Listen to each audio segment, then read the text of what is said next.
Siblings versus kinets. Apaan tuh, ada dua istilah itu? Agak aneh kalau lu nanya itu, karena harusnya lu tahu hal itu. Itu adalah hal yang lagi rame banget di berbagai macam social media.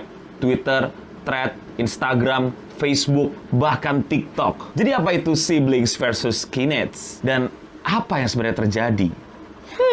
Dimulai dari sebuah konser K-pop di Malaysia. Yes, tetangga kita di utara juga suka banget sama K-pop. Dan lagi ada konsernya tuh Day6. Ini sumimasen, gue nggak terlalu K-pop. Gue tahu beberapa K-pop, tapi gue nggak terlalu tahu. Jadi gue tahu Day6, tapi gue tidak segitu ya sama Day6. Jadi kalau ada salah penyebutan atau apa, correct me if I'm wrong ya. Dan tentu saja itu semua berlaku di semua video gue. Jadi Day6 ini cukup terkenal banget. Di Indonesia juga setahu gue terkenal banget. Karena beberapa teman-teman dekat gue itu bahkan sampai suka banget, sampai gila-gilaan banget. Dan baru-baru ini mereka bikin konser di Malaysia. Masalahnya di mana? Masalah besar terjadi ketika seseorang dari Korea itu menggunakan kamera profesional plus lensa segede gaban. Gue hiperbola, karena gue belum dapat gambarnya lensanya segede apa. Tapi gue mengasumsikan, dan asumsi gue bisa salah, yaitu adalah lensa-lensa tele. Lu tau lensa-lensa tele kan? Iya, lensa-lensa teleport.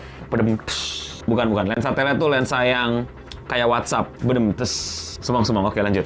Jadi ada lensa gede lah, kita semua tahu, yang emang kelihatannya buat profesional banget. Dan kalau kalian mungkin suka lihat di konser, di acara olahraga, itu lensa yang bener-bener gede lah gitu. Dan kebetulan di konser di Malaysia ternyata ada aturannya yang gue coba cari-cari dan Twitter bilang ya, tapi gue nggak nemu website-nya nih, jadi gue nggak bisa confirm itu begitu dibilangnya. Tapi dari banyak orang bilang bahwa dilarang menggunakan kamera profesional dan lensa yang segede gaban kayak gitu. Tentu alasannya bisa gue pahami kalau misalnya memang itu benar, adalah ya pertama ngalangin, kedua nyusahin, ketiga kayaknya ada spot khusus tuh buat kayak gitu. Kalau di konser-konser atau di acara bola, lu jangan di tempat penonton. Yang dimana mungkin orang-orang bayar atau orang-orang resmi dan lain-lain, tapi lu kenapa nyempil di situ di tempat penonton. Dan ternyata itu semua demi, nah ini kultur yang gue baru belajar dan baru tahu lagi nih, ada namanya fansite, yaitu dimana banyak orang itu yang emang ngefans banget sama idolnya, sama opanya, atau sama OSI-nya, di Korea bukan OSI nyebutnya apa, biasnya. Nah itu tuh ya ampe rela datang ke konser-konser di luar negeri, difoto-fotoin